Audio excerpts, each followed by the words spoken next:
Olá pessoal, tudo bem com vocês? Eu sou a professora Gabi e hoje nós vamos falar sobre a vírgula. Isso mesmo, a vírgula que é tão importante tanto nos vestibulares, concursos, nas redações, mas também dentro do nosso dia a dia. Isso mesmo. Por isso, se você ainda tem dúvidas, ainda fica confuso na hora de usar a vírgula, essa aula vai te ajudar a esclarecer muitas coisas, certo? Hoje eu separei algumas regras básicas sobre o uso da vírgula. Uma delas, enumerei aqui como a primeira. Essa, gente, é muito importante. Isso mesmo. Geralmente, as bancas de vestibulares, de concursos, quando você comete esse erro, eles classificam como um erro primário. Isso mesmo. Então, é de extrema importância que você saiba que isso aqui é inadmissível. Separar o sujeito do verbo.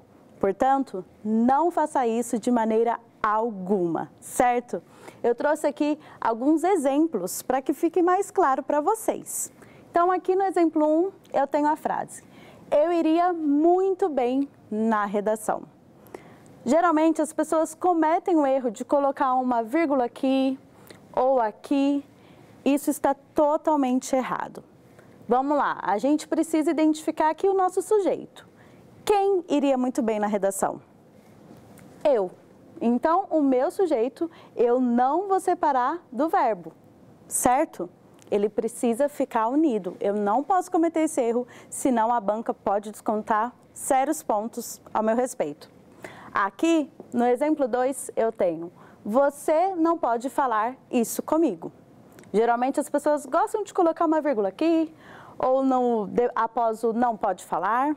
Isso também está errado e é classificado como um erro primário. Portanto, grave isso na cabeça de vocês. Não separe o sujeito do verbo de forma alguma. Identifique o sujeito da sua frase. Quem não pode falar isso comigo? Você. Identifiquei o meu sujeito. A partir do momento que eu identifico, ele precisa ficar unido ao meu verbo. Combinado? Vamos lá. A gente também tem aqui a regra 2. Essa a gente acaba errando muito, tá? É um erro que as pessoas cometem muito, que é com a conjunção pois. Como usar? E, gente, isso aqui é tão importante que se você usa a vírgula de forma errada com a conjunção pois, ela pode mudar totalmente o sentido da sua frase. Aquilo que você gostaria de transmitir, de falar, ela pode mudar tudo. Por isso, fique atento. O exemplo 1, ele dança muito bem, vírgula, pois é dançarino profissional. Aqui nós identificamos a vírgula antes. Isso é importante eu ressaltar para vocês. Sempre quando há a conjunção pois, vai haver uma vírgula antes, certo? Então, isso aqui é essencial para que eu tenha a noção da minha frase. Ele dança muito bem, pois é dançarino. Quando eu uso a vírgula antes, ela quer indicar uma causa, um motivo. Ele dança muito bem, por quê? Qual é a causa? Pois é dançarino profissional. Então, todas as vezes que eu uso a vírgula antes da conjunção pois, ela quer indicar a causa, o motivo, certo? Mas aqui no meu exemplo 2 eu tenho: ele dança muito bem, vírgula, será, vírgula, pois. Aqui eu tenho a conjunção pois entre duas vírgulas. Qual será a diferença? Vamos lá. Pois é, aqui faltou um é, dançarino profissional. O que mudou entre as minhas duas frases? O que vocês identificam aqui como poderia ter mudado o sentido total da minha frase? Aqui eu indiquei uma causa, certo? Aqui, o que eu quero indicar? Ele dança muito bem, vírgula, será, pois é dançarino profissional. Alguém arrisca? Aqui, pessoal, eu dou um sentido conclusivo à minha frase. Aqui eu concluo. Aqui é uma causa. Ele dança muito bem porque ele é dançarino profissional. Aqui, ele dança muito bem, será, pois, dançarino profissional. Eu concluí ali o meu pensamento, certo? Eu afirmei. Então, portanto, né, dá a ideia do portanto. Portanto, né, é dançarino profissional, certo? Ficou claro para vocês? Aqui, pessoal, a gente tem a regra 3. Ela também é muito importante e muita gente se confunde ao usá-la no dia a dia, tá? Então, aqui é o assinalar o aposto. O aposto a gente acaba usando bastante dentro da língua portuguesa e muitas vezes a gente esquece de colocar ele entre as vírgulas, mas é essencial que ele esteja entre as vírgulas. Mas vamos lá. O que é aposto, Gabi? Não sei o que é aposto. Qual que é a função do aposto? O aposto, ele tem como função explicar, certo? Ele tem a função de explicar aqui o que está dentro da minha frase. Por isso que ele fica entre as vírgulas. Ele não muda o sentido da minha frase se eu retirá-lo, tá? Ele não altera o sentido, mas ele explica. Então, aqui no exemplo 1 a gente tem a minha professora, vírgula, pessoa maravilhosa, faz com que eu entenda o conteúdo. Se eu tiro pessoa maravilhosa que está entre vírgulas, ele vai mudar minha frase? O sentido, aquilo que eu quero transmitir? Não, vai ficar, a minha professora faz com que eu entenda o conteúdo. Beleza, ele não alterou o sentido da minha frase, mas aqui eu estou explicando que a minha professora é uma pessoa maravilhosa. Então, a partir do momento que eu tenho um aposto, eu preciso colocá-lo entre vírgulas, certo? Tanto antes quanto depois. Exemplo 2. Lembro-me de Lucas, por exemplo, que só fazia brincadeiras. Primeiramente, qual que é o aposto aqui da minha frase? O por exemplo. Eu poderia falar, lembro-me de Lucas que só fazia brincadeiras, certo? Se eu coloco o por exemplo, ele não altera o sentido da minha frase, mas ele tem a função aí dentro de explicar. Por isso que entra o por exemplo, certo? Então, lembro-me de Lucas, por exemplo, que só fazia brincadeiras. Então, eu preciso colocar aqui as duas vírgulas, uma antes e uma depois, deixar tudo certinho. Certo, pessoal? Então, até aqui nós vimos. Regra 1, não separe o sujeito do verbo de forma alguma, certo? Isso é classificado como um erro primário. Então, sempre pergunte na sua frase, quem que é o sujeito? A partir do momento que você identificou o sujeito, você vai conseguir identificar se ele vai poder se separar ou não do verbo. Então, não se esqueçam disso. Aqui a gente tem vírgula com a conjunção pois. Ele dança muito bem, pois é dançarino profissional. Então, quando eu uso antes, é o quê? Causa.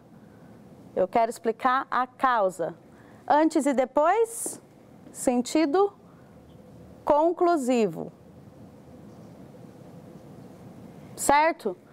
Nós vimos a regra 3 também, sempre que tiver o aposto, ele tem a função de explicar e ele precisa estar entre vírgulas. Então, o pessoa maravilhosa e o por exemplo, eles são apostos e precisam estar entre vírgulas. Certo? Todo mundo está comigo até aqui? Conseguiu acompanhar? Então, vamos lá. Aqui nós temos a regra 4. Antes do e